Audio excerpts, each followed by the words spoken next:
न जाने आपके कौन से जन्म जन्मांतर के शुभ संस्कार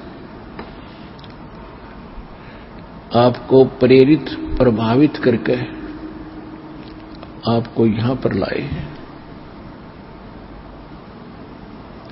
और जितना समय आपको यहां आने का मिला है, ये परमेश्वर कबीर जी ने आपकी इस काल से जमानत ली है। हम सभी यहां काल की कैद में दंडित हैं, अपना दंड भोग रहे हैं, इंक्लूडिंग ब्रह्मा विष्णु महेश भी काल की जेल में है। ये हमारे में से ही इसने यहां के प्रधान बना दिए, हमें यहां रोक के रखने के लिए। इनको हमसे अधिक सुविधा दे दी। आप देखते हैं आपको कितने दृढ़ बंधन से बांध रखा है, और वो बंधन आपको दिखाई नहीं देते। तत्व ज्ञान न होने के कारण हमने इसको एक परंपरा और अपना कर्तव्य मान लिया। सांसारिक कार्यों को करना, बच्चों की परवरिश करना, और उसके बाद यदि कोई पैसा धन अधिक बच जाता है तो बकवाद करना, शराब पीना, डांस देखना, डीजे बजाना, विवाह के अंदर अधिक खर्च करके प्रभुता का पात्र बनना, इस प्रकार की हम बकवाद करने लगे। और हम कितने दृढ़ बंधन से बांध रखे काल भगवान ने। हमारे अंदर, हमारे परिवार में कितनी ममता और मोह है।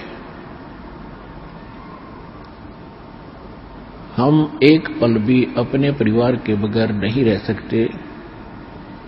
कहीं भी कार्यवश जाते हैं तो शाम को कोशिश करते हैं घर पहुंचे। और हम क्या करते हैं, सारा दिन केवल एक पेट पोषण के लिए, परिवार पोषण के लिए ही सुबह उठते हैं, खाना खाते हैं, अपने कार्य स्थान पर चले जाते हैं, अपने फील्ड पर चले जाते हैं, दुकानदार दुकान पे, किसान खेत में, मजदूर अपनी मजदूरी के लिए, और नौकरी करने वाला अपनी नौकरी पे। और फिर क्या करते हैं, शाम को आके पड़ गए। दिन में तो ये इधर उधर की बातें की, रात को उनका चिंतन सोपन में। सुबह उठे फिर चल दिए, शाम को आके पड़ गए, फिर उठकर चल दिए, फिर पड़ गए, फिर उठकर चल दिए, फिर मर गए। क्या यही काम था इस जीव का? ये काल की कैद है। इस सूक्ष्म, यहां पर सभी जो है आध्यात्मिक तरीके से दंडित होता है प्राणी। वो बाहर से दंड दिखाई नहीं देता, जब दंडित हो चुका होता है तब उसको महसूस होता है। और फिर हम ये सोचते हैं कि हमें ये कौन से कर्म का दंड मिला। ये कैद हमने जो यहां प्राप्त हुई, ये तो हमारी गलती बाहर की थी। हमने इस कैद से बाहर की थी, जेल से बाहर की थी, उस अच्छे स्थान पर सतलोक में। उसके बाद जो हम जेल में भी गलतियां कर रहे हैं, वो दंड यहां पर अलग से भोग रहे हैं। जेल में कोई बंदी, वहां कोई अलग से कोई शरारत करता है, उसको अलग से दंड दिया जाता है। और जो उसने बाहर दंड किया वो तो वो भोग ही रहा, क्योंकि जेल के अंदर है। तो हम यहां काल की जेल में हैं, और सुबह और शाम इसने हमें इतना व्यस्त कर दिया कि हमें एक पल की चैन नहीं। आध्यात्मिक तरीके से इसने हमें इतना बांध दिया। अब परमात्मा आपकी जमानत लेता है इस काल से। कहते हैं, कर ले गुरु वकील मुकदमा भारी है।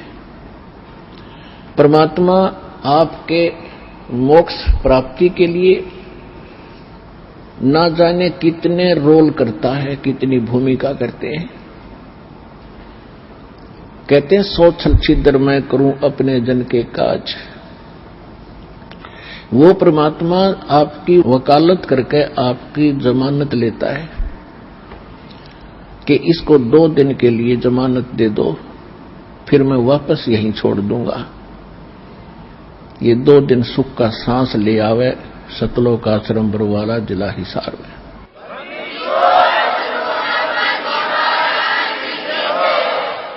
नहीं, जीव के बस की बात नहीं। इस काल के कोल्लू ते आप छूट जा। असंग जन्म हो गए हमने इसी अरहट जैसे कोल्लू में चलते हुए। तेली जैसे बैल बना रखे हम। आंखें बंद कर देता है तेली, पहले कोल्लू चला करते बैल से सरसों का तेल निकालता था। उस तेली अपने बैल को सुबह चलता कर देता था, उसकी आंखें बंद कर देता था, उसमें पट्टी बांध देता था और वो सारा दिन उसमें घूमता ही रहता था। और पीछे वो एक बार पैर बजा देता था और वो बैल सोचता था कि तेली आ गया, तेरा लठ मारेगा, दे तू डट गया, रुक गया था। तो वो सारा दिन ऑटोमेटिकली चलता ही रहता था और उसी में चलते चलते मर जाता था। तो इस काल के कोल्लू में, इस पेट के पोषण में, सुबह उठो, शाम को पढ़ के सो जाओ, सुबह फिर उठो, फिर खाओ पियो, फ्रेश हो, फिर भागो, फिर पढ़ो, फिर सो, फिर मर जाओ। What is this? ये क्या है? हम इसने एक प्रोसीजर मान बैठे कि बस इतना ही काम होगा। तो परमात्मा ने आके बताया है कि इस कार्य में ये तो यहां ऐसा रहेगा क्योंकि यहां का एक विधान है। इसके साथ साथ हम इससे छुटकारा पाने के लिए फॉरएवर, सदा के लिए, उसकी विधि, उसका तरीका, उसके विधान भगवान ने बताए हैं। उन सभी विधानों के अनुसार हम अपना सब क्रियाएं करेंगे तो फिर हम इस जेल में भी दंडित नहीं होंगे।